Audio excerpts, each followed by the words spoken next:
Hi, we're back with Adam Bartlett and John Pata, the co-writers, co-directors of Deadweight. The screening just ended. Everyone's very excited about it, and it's a tremendous movie. You should really check it out. So we're going to sit and chat with them a little bit. There aren't a whole lot of co-writer, co-directing teams. It's a pretty unique situation. What was it like working with each other in that capacity? Did you have any major creative differences? Well, Adam and I have worked on previous projects together, not a film ever, but we organized the 2 zombie walks that we did in Oshkosh. So we were really used to spending a lot of time together and working on things. And we also worked together at our full-time jobs for a while. Every step of the way, it was just neither of us were scared to say something or to throw an idea at the other person. I said a lot of dumb shit. John said some stuff I didn't like. You know, it happens, and you have to get through that to get your brain moving and work towards, you know, think around corners and work towards other solutions, and that's what we did the whole time. Really, there weren't any creative disagreements really at any point in time. It was we worked together to find a middle ground on everything.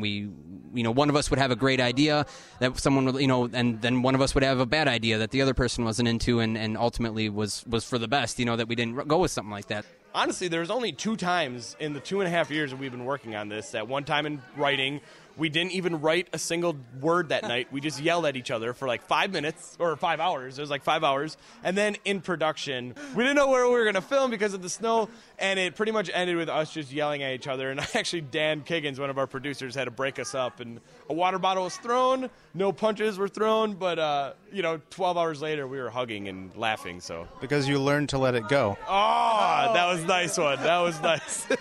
Now, in terms of developing the story, there have been a lot of zombie/road type of pictures in pop culture in the last few years. You've got The Road, which was a novel and a movie. You've got like Garth Ennis's Crossed, which is a comic series. And you've got The Walking Dead, which is, it's blown up. I mean, you guys were kind of working on this before that even became huge. Did you have any hesitancy about sort of dipping your toes in that pond, or were you very confident in the originality of the story, which it caught me by surprise? I wouldn't say that there was any hesitation to really go into this style of a film, especially when we knew instantly right away that we wanted to be about characters. And from day one, we said there's not going to be hardly any gore. There's not going to be much action, because even though I really love those kind of films, and Adam definitely enjoys them as well, it wasn't what we wanted to do. We really wanted to make it a character-rich story. And to say that we weren't necessarily influenced by Walking Dead would be a bold lie, because obviously, especially the first trade, and I mean that's why we had Tony do the alternate art for a thing. Like, obviously there's some really great stuff in that story in the books for sure. I'm a big Cormac McCarthy fan, so there's definitely some influence there. Like I love dialogue-heavy, boring-ass shit. I love it. Like, I love that stuff. I love lots of talking in movies, and John's more of the gore. I mean, I enjoy the gore stuff, too, to a level, but John's definitely much more of that guy. But, yeah, like you said, early on, we just decided that's not the kind of movie we want. We want to do something that's all character, all dialogue, all about the people and how they react. And so looking at those other films or those other stories that have come out, and some of them are very character-driven, but this we kind of wanted to remove everything that you would expect and just kind of fill in something that is a little different, and again, just all about the character. One of the things that I was most fascinated by with the movie was the tone. There's certainly a lot of comedy in it, along with a lot of drama and sort of chills. Was it hard to find that and to balance it? It kind of happened organically, because we didn't necessarily start writing saying, okay, we're going to have a bunch of humor or we're going to have no humor.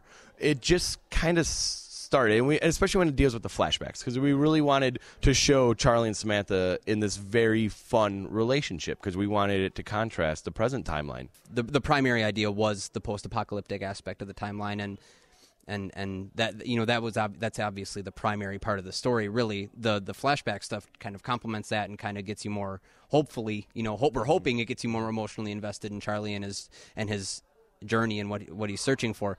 And also a big part of it was our lead actor, Joe Belknap, because there's a lot of things that he threw in there that we call Charlieisms that are kind of his, he knows what the character is, and Joe just kind of injecting his own personality into it. There was never a time, I don't think, that we were like, oh, this is too funny, or, oh, we really need to get some humor. It just kind of just happened the way it did, and we threw a lot of our own personal stuff in there. Like I do dumpster dive at movie theaters for empty popcorn buckets, and Adam does really love Rush and play an enormous guitar or air guitar. So we threw our own personal stuff in there. One of the other, I guess, influences I recognized was John Carpenter's The Thing, which I understand you guys are fans of.